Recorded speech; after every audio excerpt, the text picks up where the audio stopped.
Trump is spending the weekend at his private golf club, as you see there, in Scotland, but he's facing growing pressure here at home.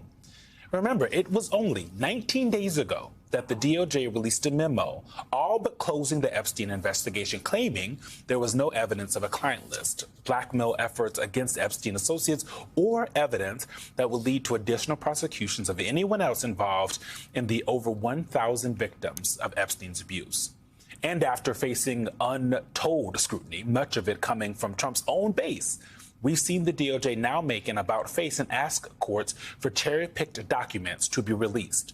We saw the Deputy Attorney General of the Department of Justice, Todd Blanche, who was also Trump's former defense attorney, spend 2 days in Florida interviewing Epstein's longtime accomplice, Ghislaine Maxwell, something unheard of, according to experts. While the DOJ hasn't commented on what was discussed during those 2 days, we do know that the DOJ granted Maxwell limited immunity in order to answer questions about the Epstein case. According to Maxwell's lawyer, she was asked about potentially 100 different people and, quote, answered every single question. The bigger questions still unanswered are what was the goal of those interviews, and was Blanche there on behalf of the country or on behalf of his former client? Joining us now, George Conway, conservative lawyer and president of the Society for the Rule of Law, and Andrew Weissmann, former FBI general counsel and former senior member of Robert Mueller's special counsel that investigated Russian interference in the 2016 election. He is an NBC News and MSNBC legal analyst. You know, I'm going to start right at Blanche, because he just spent 2 days, the Deputy Attorney General spent 2 days in Tallahassee, Florida. I want to play some sound, though, to kind of color the conversation from Todd Blanche in a podcast. Listen to this. I know a lot of people that have worked with you. I know a lot of people who know you very well. I now consider you a friend and someone who I know pretty well. You are by far the best out there, and I'll always say yes to this podcast. Now, George Blanche's friend that he's saying there is Maxwell's attorney right now. So explain to me and to Jonathan and the people at home why the Deputy Attorney General, who has bigger fish to fry, it would seem, is spending 2 days in Tallahassee, Florida, by himself, interviewing and talking to a convicted sex trafficker. Because he's a criminal defense lawyer. Okay, and he has a criminal who he represented last year and continues to represent. And what he's trying to do is act on behalf of his client, who he views to be Donald Trump and not the United States of America. And that's why this man, why it was so unusual, so bizarre for a Deputy Attorney General to interview a witness and to interview this particular witness. Because the only reason why you'd want to interview this witness, and I don't think it makes sense, but the only reason why you'd want to do that is to create some kind of a diversion from the fact that they are refusing, the Justice Department is refusing to release the Epstein documents because guess who is in them? Yeah. Andrew, I'm wondering about the whole Queen for a Day immunity that Ghislaine Maxwell apparently got for this conversation. And I want to bring this up because of what happened in July of 2020 in a court filing on Ghislaine Maxwell from the Trump Justice Department. It says Maxwell's willingness to brazenly lie under oath about her conduct strongly suggests her true motive has been and remains to avoid being held accountable for her crimes. Help square that circle for me. Sure. Well, this is one of the reasons why it is particularly inappropriate for Todd Blanche to be doing these interviews, because he is not the career prosecutor and or career FBI agent who investigated the case, who knows the facts. So you have someone here who is convicted of sex trafficking and also was charged with perjury because she lied about her various interactions on behalf of Epstein and victimizing young women and girls. And so you have to be incredibly wary of what she might say to get out of jail free, essentially. And the way you do that is by having career people, not a political appointee, and a career person who knows the facts so they can know whether Ghislaine Maxwell is lying. And so to George's point, why would you send in a political and not a career person if your motive was actually getting at the truth? And final point on this, any single day of the week, at this moment, the government is free to turn over the gigabytes of information in the Epstein files. And so all of this is a huge distraction because they want to pretend that they're turning over every stone and looking under every rock. But for the public, there's a huge amount of information that could be disclosed right now by the government, and they're not doing it.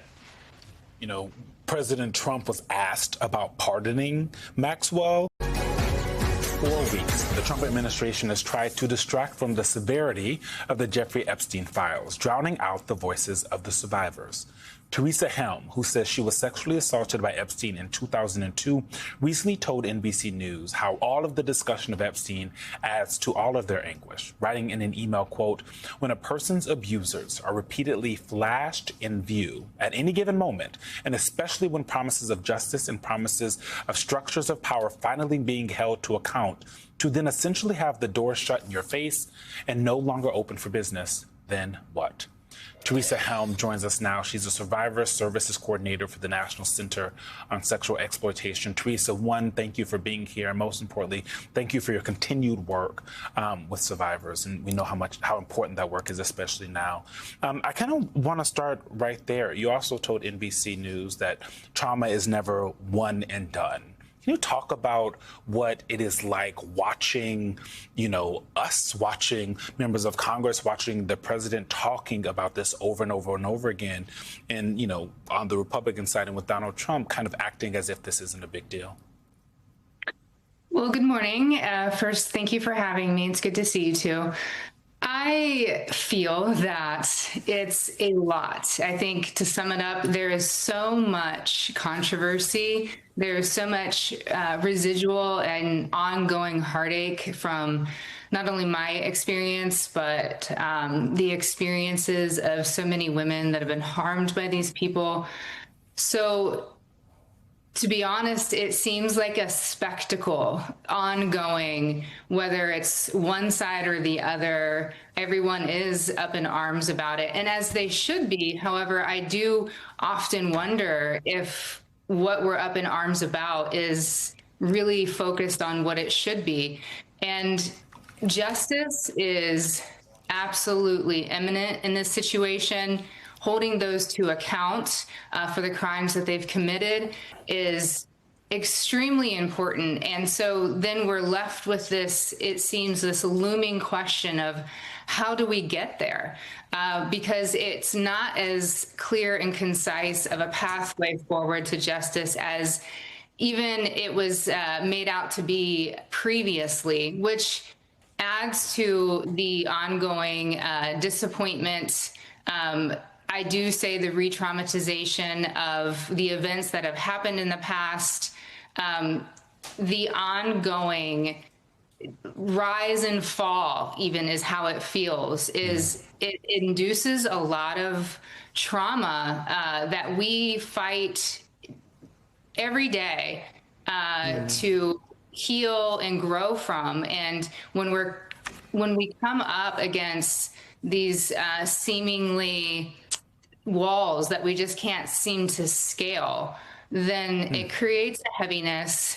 And I also would like to say that within that heaviness, though, there continues to be this fire. I can say for myself for sure, there's a fire within us, I would say in survivors, which is how a person gets through something so terrible and continues on, because there's a tremendous amount of hope and a tremendous amount of fire within us that we're able to keep burning and carry on. So there's a huge amount of disappointment lately Confusion. That's what I keep coming back to, is a lot of confusion on what's actually happening. Teresa, at the beginning of the show, I played a soundbite from Maria Farmer, as you know, another Epstein survivor.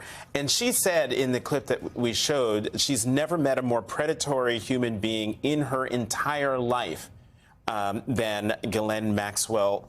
One, do you agree with that characterization? And two, how does it make you feel to know that the number 2 person in the Justice Department just spent 2 days alone with her, talking to her about the case, and now all the talk is about, well, what's going to come of it? Could a pardon come from those conversations? I can say my experience with Ghislaine Maxwell. So what's interesting about what Maria has stated about her, I agree with that. And here is why. My time with her, with Ghislaine, she didn't come out of, I didn't go to her beautiful home in New York City and meet her. And she did not present herself as evil and as a monster and as someone that's going to put my life or my well-being in harm's way. She came at me with politeness, with openness, with friendliness, with making emotional connections with me, with the ability then to build this trust with me within hours. Let's be very clear. Donald Trump is unpopular, and he's more unpopular outside the U.S. than he is inside of it, right? Like right now, he is the most unpopular president this early in a presidency in American history. The only, I guess, the exception being that he's more unpopular the first time, right? But no one's been as unpopular as he is this early in a presidency. And when he goes abroad, it's even worse. You think the average American doesn't like Donald? You're right. But my goodness, go speak to the average person in Canada. Go speak to the average person in Scotland. Go speak to the average person in Ireland. Go speak to the average person in many countries. And it's going to be closer to 80, maybe even 90% don't like him. Right? And this Epstein's like, he can try to flee the country over it and try to flee and go golfing. But Donald Trump can't escape the fact that this is an international story. Like, a lot of Trump's policies are unpopular because they're bad and the world hates them, but some policies like his tariffs are extra hated because they're aimed at the world. But this Epstein story, you got to remember, this is an international story. Epstein was a man who had millionaire and billionaire buddies all around the world, and not all of those buddies were implicated in his schemes, but some might be, and that includes people that live in the UK, that live in the United States, that live in other countries, and they took plane flights, and all of that. This is something that the entire, guys, I tell you, the whole world cares about the Epstein story, because what Epstein did to those people, that's a universal human revulsion. And Donald's association to him won't be washed away by a golf trip.